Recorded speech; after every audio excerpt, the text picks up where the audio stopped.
কেমন আছেন সবাই? আশা করি ভালো আছেন। তো এই যে খেজুরের গুড় দিয়ে পাটিসাপটা বানিয়েছি। তো দেখে নিন এই পাটিসাপটা কিভাবে বানালাম সেটাও সেই ভিডিওটাও দেব আপনাদের সাথে। তো এই তো এইখানে আমি 1 কেজি দুধ নিয়ে নিয়েছিলাম। 1 কেজি দুধের ক্ষীর আমি এখানে করে নিলাম। এইটা দিয়ে আমি পাটিসাপটাটা বানাবো আজকে। তো এই তো সারাদিনের সব টুকিটাকি কাজ সবকিছু দিয়ে আজকের ভিডিওটা থাকছে। তো এই যে আমি ক্ষীরটা করে নিচ্ছি আর কি। এই ক্ষীরটা কিন্তু একটু পাতলা টাইপেরই রাখবো, যাতে পাটিসাপটার স্বাদটা ভালো আসে। আমার কাছে মনে হয় নরম একটু ক্ষীরটা একটু নরম হলে আর কি পাটিসাপটার স্বাদটা ভালো আসে। তো এই যে আমি ক্ষীরটা এরকমই কিন্তু এখন গ্যাসটা অফ করে দিব, দিয়ে রেখে দিব। এটা একটু ঠান্ডা হয়ে গেলেই শক্ত হয়ে যাবে। আর এই যে সকালে খাবার জন্য আমি এইখানে রুটি ভেজে নিব, রুটি ভাজবো। আর রুটি ভাজা হয়ে যাবার পরে আমি একটু আলু আর পেঁয়াজ জুড়ি করে ভাজবো আর কি, এই সকালে খাবার জন্য এটা।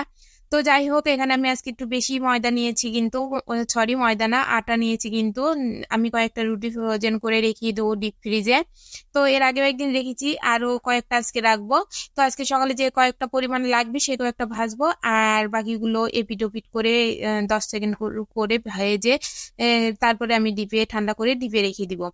তো এই তো আপনারা যে যেখান থেকে আমার ভিডিওটা দেখছেন অবশ্যই ভিডিওটা লাইক কমেন্ট করে দিবেন, আর আমার ভিডিওটা একটু শেয়ার করে দিবেন। আর আমার পেজটি ফলো দিয়ে আমার সাথেই থাকবেন পরবর্তী ভিডিও দেখার জন্য। তো এই যে আমি কিন্তু ময়দাটা মথে নিয়ে লেচি কেটে নিয়েছি। তো এখন আমি খুব পাতলা করে রুটিগুলো বেলে নিব আর কি। আমার কাছে রুটি যতই বেলি ততই মনে হয় আরো একটু পাতলা হবে, আরো একটু পাতলা হবে। তো যাই হোক, আমার কাছে রুটি পাতলা না হলে আর কি ভালো লাগে না। আপনারা যারা রেগুলার আমার ভিডিও দেখেন, আমার রুটিগুলো কিন্তু খুব সুন্দর হয়, দেখেই বুঝতে পারেন যে আমি পাতলাও এইদিকে হয়, আবার ওইদিকে ফুলেও কিন্তু ডবল পার্ট হয়ে যায়। তো এইদিকের একটা পার্ট হয়, ওই দিকের একটা পার্ট হয়। অনেকের লুচিও কিন্তু এতটা ফুলে না আমার রুটিগুলো যেভাবে ফুলে আর কি। তো এই যে যাই হোক, নিজের প্রশংসা নিজে আর না করি। এই যে রুটিটা আমি ছেঁকে নিব, হয়ে গেছে রুটিটা আমার এপিট ওপিট করে সেকা। এই যে ভেজে নিচ্ছি, দেখতেই পেলেন যে কতটা সুন্দর হয়েছে রুটি।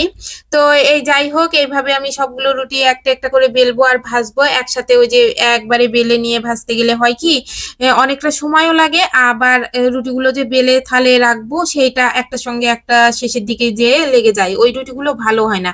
এরকম ফুলেও না, আবার অতটা মজাও হয় না খেতে আর কি। যাই হোক, এইভাবে আমি প্রত্যেকটা রুটি ভেজে নিচ্ছি। আর এই দেখেন ক্ষীরটা কিন্তু এখন এই যে জমে গেছে, দেখতেই পাচ্ছেন। এটা চামচ দিয়ে তুলে বাটিসাপটাতে দিলে খুব ভালো হবে। তো এই নরম ক্ষীরটাতে একটু বেশি স্বাদ হয় আর কি। তো যাই হোক, এইভাবে আমি প্রত্যেকটা রুটি ভেজে নিব, তারপরে আলু বানাবো, আলু পেঁয়াজ বানাবো, তারপরে ভাজি করব আর কি। একা হাতে সবকিছু সামলানো, একা হাতে সবকিছু সামলাতে গেলে বড়ই সমস্যা হয়। তো দেখতেই পেলেন আমি 3টা রুটি ভাজলাম, 3টাই কিন্তু খুব সুন্দরভাবে ফুলেছে। এই যে আমার রুটিগুলো ভাজি হয়ে গেছে, আমি কিন্তু কড়াইও বসিয়ে দিয়েছি। আর ওই এই পাশে যে যে কয়েকটা ফ্রোজেন করে রাখবো সেই কয়েকটা আমি উঠিয়ে নিচ্ছি ওই বক্সে। ওই এর আগের দিন যেই দিন ফ্রোজেন করেছিলাম এই বক্সেই রেখেছিলাম। তো এই ডিপ ফ্রিজে রেখে দিলাম, দিয়ে এখানে আমি খাওয়ার জন্য কয়েকটা রেখে দিয়েছি। এই যে থাল দিয়ে ঢেকে রেখে দিব, আর গাবলাটা আমি সিঙ্কে ভিজিয়ে রাখবো। আর এই যে আলু পেস্ট বানিয়ে নিয়েছি, আলু পেস্টটা বানিয়ে নিয়েছি কিন্তু ফ্রিজে আমার কাঁচামরিচ ছিল না, আনতে ভুলে গেছি, আনতে বলতে ভুলে গেছি। সেই জন্য একটা কাঁচামরিচ ছিল, আমি ওই একটা কাঁচামরিচ দিয়েই আর কি আলু পেস্টটা ভাজি করে নিব। পরে অবশ্যই একটু ঝালের গুঁড়ো দিয়ে দিয়েছিলাম আর কি। তো যাই হোক, এই যে আলু পেঁয়াজটা ভাজি রেডি। এই যে এখন আমি আর আমার ছেলে খাবারটা খাবো। ওর বাবা আজকে আসবে না সকালে, ওর বাবা একবারে দুপুরে খেতে আসবে, ফোন করে বলে দিল যে আমি যাবো না, তোমরা খেয়ে নাও। তো আমি আর ছেলে খেয়ে নিলাম আর কি।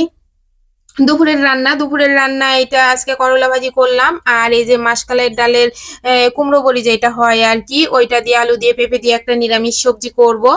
আর সাথে আমার গতকালকের মাছের ঝোল রয়েছে ফ্রিজে, আমি ওই মাছের ঝোলটা বের করে নিব। আজকে দুপুরটা এটা দিয়েই চালাবো।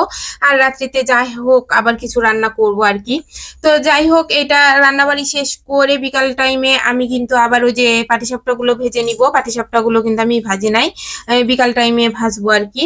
তো এইখানে আমি ময়দা কি আলু আর পেঁপেটা আমি তেলে ভাজি করে ভেজে নিয়েছিলাম লবণ হলুদ দিয়ে, তারপর আদা জিরে ময় মশলা যেটা দিবার দিয়ে আমি সব ভালোভাবে কষিয়ে নিয়ে এই যে ফুটিয়ে নিচ্ছি। তাহলে আমার এই যে আলু পেঁপের রসাটা রেডি। আমি এটা বিকাল টাইম আমি একটা গোলা করে নিয়েছি চাউলের গুঁড়ো আর আটা দিয়ে। আর এখানে খেজুরের গুড় দিয়েছি আমি, হালকা একটু চিনিও দিয়েছি। আমার খেজুরের গুড়ে কেন জানি মনে হয় চিনিটা মিষ্টিটা একটু কম হয় আর কি। তো যাই হোক, এই যে আমি এখন কিন্তু একটা একটা করে পাটিসাপটা গুলো ভেজে নিব। আমি কিন্তু ফ্রাই প্যান একটা বের করে নিয়েছি, এটা আমার নতুনই আজকে প্রথম ইউজ করছি। তো যাই হোক, এখানে আমি পাটিসাপটার গোলাটা একটু মোটা হয়েছে আমার। তো আর পরবর্তীতে আমি কিন্তু আর একটু জল দিয়েছিলাম, আর একটু পাতলা করলে গোলাটা আর একটু মেলবে আর কি। মোটা মোটা হয়ে থাকলে ভালোও লাগবে না, খেতেও ভালো লাগবে না, দেখতেও ভালো হবে না। তো যাই হোক, এই প্রথমটা আমি ভেজে নিচ্ছি। দেখেন প্রথম পাটিসাপটায় ননস্টিকি তো সেই জন্য খুব সুন্দর উঠেছে। তো এই যে এইটাই ছিল পাটিসাপটার ফাইনাল লুক প্রথমটা। দেখেন এভাবে আমি বেশ অনেক কয়েকটাই ভেজে নিব, যদিও পরিমাণে অল্প, আমরা 3 জন মানুষ সংসারে, আমাদের বেশি কোনো কিছুই লাগে না। তো এইভাবে আমি প্রত্যেকটা ভেজে নিব। আর এখানে কিন্তু আমি পরবর্তীতে একটা তেজপাতা, আর্ধেকটা তেজপাতা নিয়ে নিয়েছি ওই যে পাটিসাপটার ডোটা মেলানোর জন্য, তাহলে কিন্তু সুগোল হচ্ছে। আমার প্রথমেরটা আমি সুগোল করতে পেরেছিলাম না, চারিদিকে খেদরা বেদরা হয়েছিল, ভালো লাগছিল না দেখতে। পরবর্তীতে আমি একটা তেজপাতা নিয়ে নিলাম, নিয়ে এই যে হাত দিয়ে এইভাবে তেজপাতা দিয়ে মিলিয়ে দিলাম, খুব ভালো হয়েছিল। দেখেন পাটিসাপটা গুলো কিন্তু খুব ভালো হচ্ছে, দেখেও কিন্তু খুব মজা ইয়ামি মনে হচ্ছে, খেতেও কিন্তু সেই ভালো হয়েছিল। এমনিতেই খেজুরের গুড় দেওয়া পাটিসাপটাটা আমার কাছে বেশি পছন্দ লাগে, চিনি দেওয়ার চেয়ে খেজুরের গুড় দেওয়াটাই বেশি স্বাদ মনে হয় আমার কাছে। তো এই যে আমি একটা একটা করে এইভাবে সব পণ্যগুলোই ভেজে নিচ্ছি। তো দেখেন এই যে সবগুলো ভাজা হয়ে গেছে। এর মধ্যে কিন্তু আমরা কয়েকটা খেয়েও নিয়েছি, আমি আর ছেলের বাবা তো এই সময় ছিল না। তো আমি আর ছেলে কিন্তু 2টা করে খেয়েওছি। খাবার পরে এই যে বাকিগুলো ভেজেছি আর কি। তো সবাই ভালো থাকবেন, সুস্থ থাকবেন। আমার ভিডিওটা ধৈর্য সহকারে দেখার জন্য সবাইকে ধন্যবাদ। আজকের মতো ভিডিওটা এই পর্যন্তই। টাটা, বাই বাই, ভালো থাকবেন।